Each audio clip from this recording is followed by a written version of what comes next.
کار زیاتر قسە دەکەم سەبارەت بە بابەتە بینیمان کامادەکاری زۆر کراوە لە شاری هەولێر بە تایبەتی لە بەردەم قەڵاو چایخانەی مەچکۆ.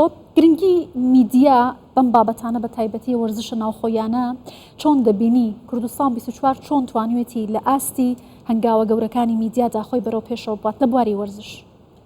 کوردستان 24 بەراورد بەو میدیا کوردیانەی کە لە هەرێمی کوردستاندا هەیە لە وەرزشدا زۆر باش توانوێتی گرنگی پێ بدا و ئەمە بەچی دەسێلمێنین بەوەی کە خولی کوردستان و خولی عراق ئێستا بینەرێکی زۆر زۆری بۆ گەڕاوەتەوە. یعنی ڕۆژانە ئێمە کە یاریەکی خولی کوردستان هەیە زیاتر لە 10 بۆ 12,000 کەس لە ڕێگەی تەنیا پێیجی کوردستان 24 سەیری دەکەن. یاری ڕابردوو یانی وەرزشی هەولێر 17,000 کەس لە ڕێگەی موبایلەوە سەیری دەکرد جگە لەو ئامادەبوانەی کە لە شەقامە گشتیەکان سەیریان دەکرد. یعنی ئەگەر بێت و میدیا گرنگی بە وەرزشی ناوخۆ نەدا وەرزشی ئەم وڵاتن بە هیچ شێوەیەک پێش ناکەوێت. جوانترین نمونە بۆ ئەمە میدیا قەتەڕیەکانە. یعنی بیان سپۆرت ساڵانە بە نزیکەی 2 ملیار دلار بودجەیەتی تەنیا بۆ بەڕێبردنی کەناڵەکانی بیان سپۆرت، یان کۆمەڵێک زنجیرە کەناڵێکە بۆی کەناڵەکان بەڕێوە ببا.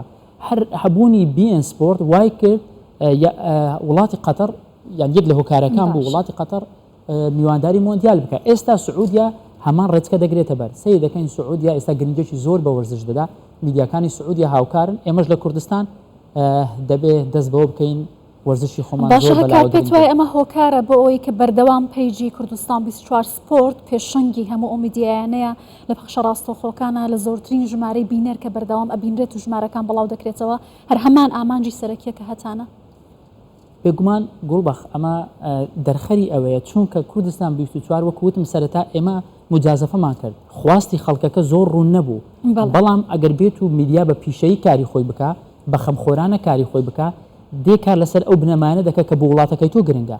بۆ وڵاتی من چی گرنگە؟ ڕاستە کلاسیکۆ وەکو حەسەی دەکەی خۆشە بەڵام کامیان گرنگترە؟ ئایا بەرزکردنەوەی یانەی وەرزشی هەولێر و دهۆک و زاخ و نەورۆز ئەوانە کە ئێستا لە خولی عراقین یانەکانی دیکەی کوردستان نیشاندانی بەهرە شاراوەکان ئەم یاریزانانەی کە لە یاری تاچەکان زۆر بەناوبانگە لەسەر ئاستی جیهان مەداڵی زێڕ و زی و برۆنزیان هەیە.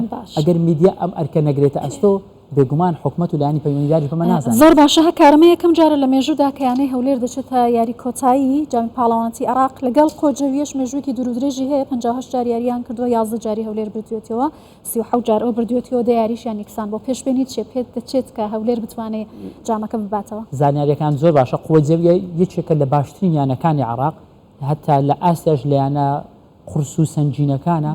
بەڵام بە هەبوونی ئەو گڕوتینەی کە لە یاریزانان یانەی وەرزشی هەولێر هەیە بە پاڵپشتی هاندەران یانەی وەرزشی هەولێر پێم وایە یان چانسی هەردوو یانە 50 بە 50. بەڵام بەو هیوایم بۆ یەکەم جار لە مێژوو یانەی وەرزشی هەولێر بەجامەوە بگەڕێتەوە بۆ هەولێری پایتەخت. باشە بۆ هیوایە هەموو چاوەکان لەسەر یاریگای شعب و هەروەها ڕۆماڵی تایبەتی کوردستان 24 حتمما هاوکارم هەکار محەممەد لە دیسکی وەرزشیەوە سپاس کە لەگەڵمان.